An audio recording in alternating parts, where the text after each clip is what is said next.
ciidamada Israa'iil waxay isku diyaarinayaan inay gacanta ay ku dhigaan marinka Philadelphia. waxay doonayaan Philadelphia marka gacanta ay ku dhigaan in ay soo ceshadaan maxaabiista xoogagga iska cabinta ee gacanta ay ku hayaan. sida aragtihan iyaga ay aaminsan yihiin oo waxay taagan yihiin Philadelphia, amniga Philadelphia guud ahaan haddii aan xaqiijino ciidamada Xamaas meelay ka neefsadaan ayay waayi doonaan, kadibna waxaan awood u adeegsan doonaa godadka ku yaala dhulka hoostiisa ee magaalada Gaza, halkaas oo maxaabiisteena lagu hayana waan ka soo saaran doonaa. oo haddii aan ka shakisanayn markii hore in Philadelphia lagala baxayo dhinaca Masar la aadayo, maanta halkaas annaga ayaa gacanta ku hayna ayay taagan yihiin mas'uuliyiinta Israa'iil, halka saraakiisha qaarna ay qoys joogaan oo ay doonayaan dagaalka in la soo gabagabeeyo. muuqaalkan waa xoogaga Saraya al-Qudus ee garabka lagu magacaabo Tulkarim ama gootada dhanka deegaanka Tulkarim oo daanta galbeed ku sugan. saaki muuqaalkan ay soo bandhigeen waxay yiraahdeen waa qaxwadii dagaalka maanta bilowga u ahayd. yani qofka marka uu soo kaco Soomaaliga ama shaax uu ku bilaaba ama qaxwo ku bilaaba, hadba dhaqanka deegaankaada inkastoo wanaagsan tahay marka ugu horeysa inaad biyo hadii aad helayso aad ku bilowdo, marka ugu horeysa aad soo kacdaba iyo xabad moosa waa caafimaad wanaagsan, waliba biyaha inaad xoog saartid. marka waxay yiraahdeen waa yani af bilowgeeni gaarigan waxayna ay ku gubeen isla deegaanka, meena dhulka lagu aasay ayaa lala egtay gabiyahaana halkaas ayuu ku holcay gaarigii. waxaa kadib xigay in xoogagga iska cabinta ee Falastiiniyiinta howlgallo kale ay ka fuliyeen deegaanka Tulkarim, halkaasay gootada lagu magacdaray al-Qudus ayaa ku sugan. sidoo kale muuqaalkan waa gawaarida nooca APC-da loo yaqaano oo ciidamada Israa'iil ay isticmaalayeen. Saraya al-Qudus iyo Kataib al-Qassam ayaa halkan ku gubay, waana ay ka tageen ciidamadii Israa'iil. maalmihii ugu dambeeyay gawaaridan ayaa la soo bandhigayaa oo xoogagga iska cabinta ee Falastiiniyiinta ay laba u kala dhigayaan ama qaarkood ay gubayaan, ciidamadii Israa'iilna ay isaga carareen. waxaa jira marka 4 weerar oo aad u adag oo xalay ay la kulmeen ilaa shalay ciidamada Israa'iil gaar ahaan deegaanka Tel al-Hawa. halkan waxaa lagu tilmaamayaa meesha ugu badan ee ciidamada Israa'iil lagu dilay maalmihii ugu dambeeyay. sidoo kale marinka Netzarim loo yaqaanana halkii Israa'iil ay u qorshaysay in laga qaado weerarada dhowrka jihe ee magaalada Gaza, goobtaas iyadaaba noqotay bartilmaameed xoogagga iska cabinta ee Falastiiniyiinta ay bartilmaameysadaan. maxaa Tel al-Hawa ka dhacay marka? deegaankan wuxuu ku yaalaa koonfurta magaalada Gaza. wararka ka imaanaya waxa ay sheegayaan in diyaaradaha dagaalka ee Israa'iil ee qumaatiga u kaca ay in badan ay ka soo duleen Netzarim, halkan iyo deegaano kale oo u dhowna ay tagayeen si loo daadgureeyo ciidamada Israa'iil ee halkaasi wax dhintay iyo wax dhaawacmayba laga dhigay.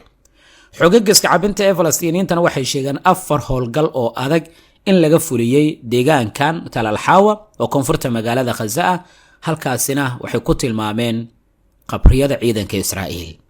shujaaciya waxa ka dhacay waad ka warhaysaan, Rafax sidaasi oo kale haddana qaybo ka mid ah koonfurta magaalada Gaza ayay sheekada u muuqanaysaa inay u soo jihaysanayso.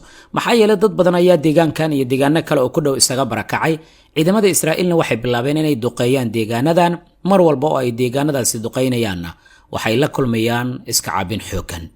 waxaana ay ciidamada Israa'iil mar walba ay la kulmayaan farsamo cusub oo ay la soo baxayaan xoogagga iska cabinta. tii ugu dambeysay ee ka yaabisay waxay ahayd markii guri ama dhismo ku yaala magaalada Gaza ilaa 4 ka mid ah dagaalyahanada Xamaas oo qoryaheeda AK47 ka haysta iska dhigeen sida kuwa dhintay oo kale, sababtoo diyaarad drone ayaa loo soo diray, inkastoo markii dambe isku dayeen intay dhaqdhaqaaq sameeyeen diyaaradaasi inay soo ridaan. gootada Ciisadin al-Qassam garabka military ee dhaqdhaqaaqa Xamaas marka waxay yiraahdeen waxyaabaha qarxa ayaan 6 ka mid ah ciidamada Israa'iil kula beeganay deegaanka Tel al-Hawa, halkaasina wax dhintay iyo wax dhaawacmay ayaa laga soo warinayaa. sidoo kale waxay sheegeen ciidamada lugta ee Israa'iil in weerar lagula eegtay deegaanka Jalihaad oo dhanka galbeedka kaga beegan xaafadda Tel al-Hawa oo isla magaalada Gaza ah.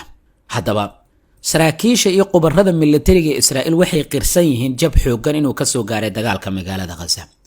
waxaa la isweydiinayaa marka afayeenka xoogagga iska cabinta ee gootada Kataib al-Qassam Abu Ubayda hadalkii horey uu u jeediyay miyuu ka dhabeeyay? 4 arrin ee Abu Ubayda horey uu u sheeganayso Israa'iil kama aysan helin dagaalka ka soconaya magaalada Gaza.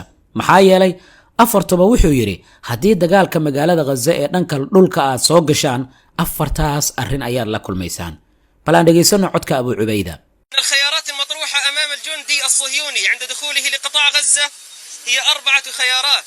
Abu Ubayda waxa uu yiri haddii ciidamada Israa'iil ay soo galaan magaalada Gaza waxay la kulmi doonaan 4 doorasho oo keliya. doorasho shanaad ma jiri doonto. haddaba 4 doorasho maxay yihiin? 4 doorasho Abu Cubayda waxa uu ku yiri waxay kala yihiin: kow, إما أن يسقط قتيلا in ciidamada Israa'iil aan ku dilno ama ay ku dhintaan magaalada Gaza. labo, أو يقع أسيرا in ciidamada Israa'iil ay maxaabiis inoo noqdaan oo aan gacanta ku soo dhigno. saddex, أو أن يصاب بإعاقة مستديمة in ciidamada Israa'iil ay noqdaan ku naafooba dagaalka magaalada Gaza. iyo tan afraad oo ugu dambaysa oo ah tan ugu daran, waxa uu yiri optionka afraad ama dooqa afraad ay haystaan ayaa ah أو أن يعود بمرض نفسي إلى الأبد. in wax waashay maskixiyan aana wanaagsanayn caafimaad ahaan ay noqon doonaan haddii ay dib ugu laabanayaan deegaanadooda. 4taas arrin marka, adiga oo qiimeynaya dagaalka ka socda magaalada Gaza, miyay ciidamada Israa'iil ay kala kulmeen dagaalka dhanka dhulka ah oo ay soo qaadeen 27 Oktoobar, 20 maalin kadib markii xoogagga iska cabinta weerarkii lala yaabay ay fuliyeen 7 Oktoobar, maalin sabti ah? qaybta hoose ayaad aragtidaada inoogu reebi kartaa. aad badan u mahadsan tahay. dhinaca kale, Ismaaciil Haniya oo ah madaxa xafiiska siyaasadda ee dhaqdhaqaaqa Xamaas ayaa waxa uu sheegay in ra'iisul wasaare Benjamin Netanyahu uu ka shaqeynayo dib u dhac ku yimaada wada hadal kasta oo lagu sii deynayo maxaabiista. waxaana uu yiri isagaa fashilinaya, isagaana mas'uul ka ah maadaama wax walba annaga aan ogolaanay, isbedel weyn aan ogolanahay, laakiin dhankiisa ay wax ka socon la'yihiin. eedan isaga ayuu dusha u saariya mar kale, taasoo ka dhigan mar kale dadweynaha Israa'iil inay kici doonaan maadaama ra'iisul wasaarahooda ay u arkayaan ninka ka soo horjeeda in maxaabiista la isdhaafsado. aqalka cad ee dalka Mareykankana waaba uu qiray oo wuxuu yiri waxaa jira kala aragti doonaansho Xamaas iyo Israa'iil kuna saabsan heshiiska maxaabiista la isku dhaafsanayo. afayeenka John Kirby lagu magacaabo ayaa sida warbaahinta u sheegay.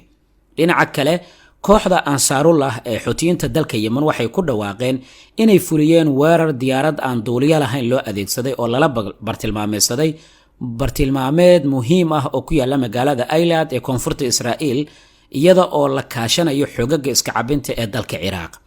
afayeenka Xuutiyiinta dalka Yemen Yahya Sariica ayaa bayaan uu sii daayay xalay waxa uu ku sheegay in ciidankooda oo kaashanaya kuwa Ciraaq ay fuliyeen howlgalkan military laguna bartilmaameedsaday deegaanka lagu magacaabo Al-Rashaash oo koonfurta dhulka Falastiiniyiinta ah, laakiin ciidamada Israa'iil xoog ay ku haystaan. marka taa laga yimaado, dekadii magaalada Eilat lagu magacaabayna waxa lagu waramayaa in ay musallaftay oo ay u badan tahay inaysan sii shaqayn karin sababtoo maraakiib ma jirto, wax dhaqdhaqaaq halkaasi kama socdaan. shaqaalihii qaarkood waa la fasaxay, qaarkood waxa la yiri si ku meel gaar ah ayaa noola shaqaynaysaan. dhaqaale darro baahsan ayaa ka jirta gudaha Israa'iil.